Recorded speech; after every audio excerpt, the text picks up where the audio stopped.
Die Schweinmühle bei Windisch-Eschenbach. Hier lassen Selina und Daniel Dinger gerade ihren Traum Wirklichkeit werden. Dafür ist das Paar aus Berlin in die Oberpfalz gezogen. Für mich ist es ein Ort des Wohlfühlens, Ruhe und auch mit sehr viel Stress, aber dennoch eigentlich hauptsächlich zu Hause. Es ist halt ein schöneres Leben, es ist entspannter, man hat nicht so viele Menschen um einen herum. Nun haben die leidenschaftlichen Camper ihren eigenen Ferienhof mit Campingplatz. Ab 2 sind wir an der Rezeption, dann guckt euch anmelden. Sucht euch ein Plätzchen, Strom ist mit dabei, freie Platzwahl. Ja? Alles klar. Gut, Wir dann bis kennen später. Sie schon mal hier. Ja, perfekt. Bis dann. Alles klar, Ciao. jo.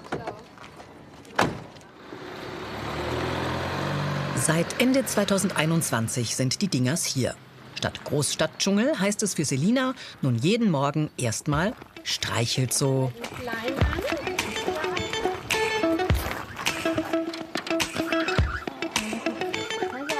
Ihre Tiere haben Hunger.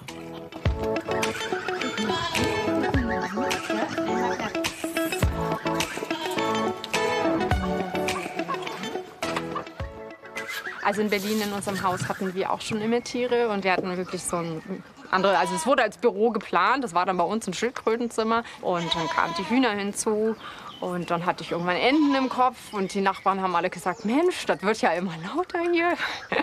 Und ja, und so mit der kleinen Tierliebe, die da bei mir schon irgendwie immer war, ist glaube ich auch ausschlaggebend für die Schweinmühle gewesen. Und so ist auch die Schildkröte Spike mit nach Bayern umgezogen. Der war in diesem Wohnmobil in der Dusche mitgefahren. Die haben wir in die Dusche gesetzt. Ja, war gut. Kam nichts weiter. Die Hühner saßen in Umzugskarton auf dem Klo. Hat gepasst. Gänse, Ziegen, Esel, Schweine, Ponys, Hasen, Hühner. Selinas kleiner Bauernhof wächst und wächst. Auf der Wiese oberhalb des Streichelzoos sind gerade 2 Urlauberinnen aus Hessen mit ihrem Camper angekommen. Hallo. Hi, Morgen. Hallo. Noch beim Frühstück? Ja, wir sind auch gerade angekommen. Muss auch sein, ne? Sehr gut. Passt alles bei euch? Ja. Ja. Super. Seid ihr das erste Mal da? Ja. Es ist Ruhe, Natur pur. Und ansonsten, die meisten Plätze sind ja sehr kommerziell und überlaufen und ganz eng, die Stellplätze. Das ist natürlich was super Luxus, hier so zu stehen. Camper auf 3 Wiesen bringen die Dingers unter. Außerdem vermieten sie 5 Ferienwohnungen, betreiben einen Hofladen und ein Restaurant. Und das alles aus einer Bierlaune heraus. Das war halt so Rumgespinne, ne, wenn man ein Bierchen trinkt und am Lagerfeuer mit seinen Freunden sitzt, ob man mal was Eigenes machen will und nicht immer nur Angestellter sein will. Und dann kamen wir irgendwann auf die Idee, ob man einen Campingplatz kaufen kann. Und dann hat meine Frau am nächsten Tag sich an alles erinnern können und hat dann geguckt bei eBay Kleinanzeigen, ob man sowas wirklich kaufen kann. Und das kann man. Die Dingers verlieben sich sofort in die Schweinmühle und überzeugen ihre Töchter von dem Plan. Und auch Daniels Eltern kommen mit nach Bayern. Also ich gehe nicht Bahn, die Bahn, ich beobachte. Also ich glaube, ich bin die, die sich am schwersten getan hat, bin ich ganz ehrlich.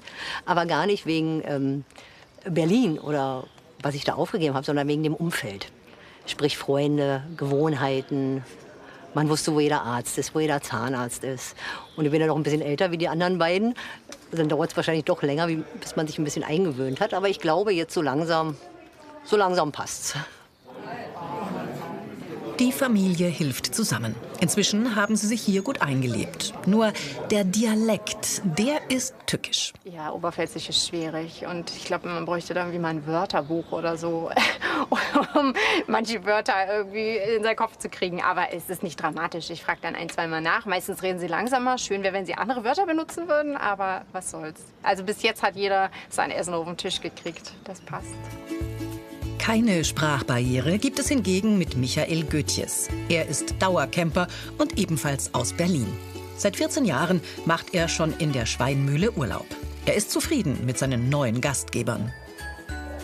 Die haben vieles neu gemacht und hat sich auch vieles verbessert. Für Selina und Daniel Dinger ist klar, ein Zurück nach Berlin war nie geplant. Ihre Häuser dort haben sie verkauft. Wenn man was macht und was umsetzt und ist jetzt auch keine Kleinigkeit, dann muss man zu 100% dahinter stehen Und dann darf es gar keine Rücktür geben. Also als wir dann hier waren, da wollte ich nicht mehr zurück. Für mich war das dann endgültig. Von Berlin in die Oberpfalz. Für Familie Dinger eine wahre Erfolgsgeschichte.